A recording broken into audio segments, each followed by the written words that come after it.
Okay, so this video is the 5th video in our September series on functions of behavior. And this video is really looking at how an FBA is conducted. So we're not talking about how an FA, we talked about that in the last video. We're not talking about how to do that experimental analysis. We're talking about how to develop your FBA hypothesis. And so when you're conducting an FBA, typically you do interviews. So if you look on our website or on our Facebook page, you'll see a sample interview that's been posted. But you can get a lot of different interviews. There's something called the FAST, which is the Functional Assessment Screening Tool that can be used as part of your interview. There are a lot of functional FBA interviews that are available online, either in a clinical setting or as teachers. And what you're doing is you're asking a lot of questions of the parent or of the teacher. What makes the behavior happen? When does the behavior happen? If you had to predict that the behavior was going to happen, when would it happen? If you had to make the behavior happen, how would you make it happen? All of those things are antecedents. They all tell you something about what is occurring before. What are the triggers for the behavior? And then you're going to ask them, what is the behavior? What do they do during the behavior? And then you're going to ask them, how do you respond when that happens? What do you do? What is the consequence? Do you provide reprimands? Do you change the task demand? Not even remove it, but is it changed at all? Is it altered? Is it delayed? And so those are all part of your interview questions that you're going to ask. You may ask parents or teachers to create it or to fill out an ABC log. So you'll also find a sample ABC log on our website or on our Facebook page. And this is just asking the teacher to, in real time, when the behavior occurs, to record those things that were happening right before, what the behavior was, and what happened right after. So when we're recalling things, sometimes we may leave out details, we may forget things. It may be really hard to think about specific instances. I often have parents in my office and I'm like, so tell me when the behavior occurs, or tell me about a time when it has happened.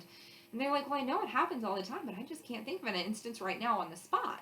And so what an ABC log is a log for them to record what's happening right before the behavior and what's happening right after in real time, so that next time you go to look at the information, you have those real life examples to hypothesize the behavior.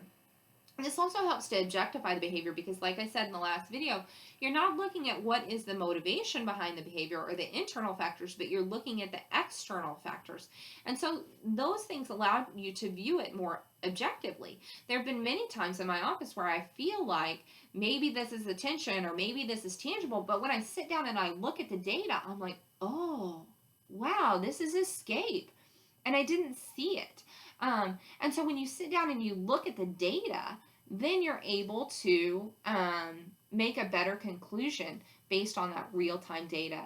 Another thing that you might do as a teacher or professional or even as a parent is to observe the behavior. So be the fly on the wall. Take a step back, observe, watch it happen.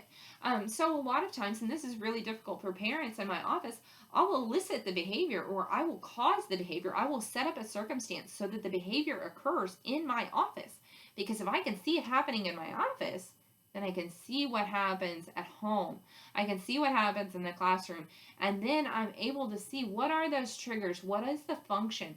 And so when you're doing those real-time observations, you're able to have a better understanding of what the functions are of the behavior. And so FBA is just a combination of a couple of different procedures of interviews, ABC logs, direct observation of the behavior where you're watching what is the parent or the teacher doing right before, what is the behavior, and how does the teacher respond, because sometimes we don't realize our own facial expressions, the way we maybe glance and give that brief moment of attention, or maybe there's subtle things that we're doing that we don't necessarily see or think to report, but as an outside observer you can see objectively because there is so much emotion involved in those behavior instances.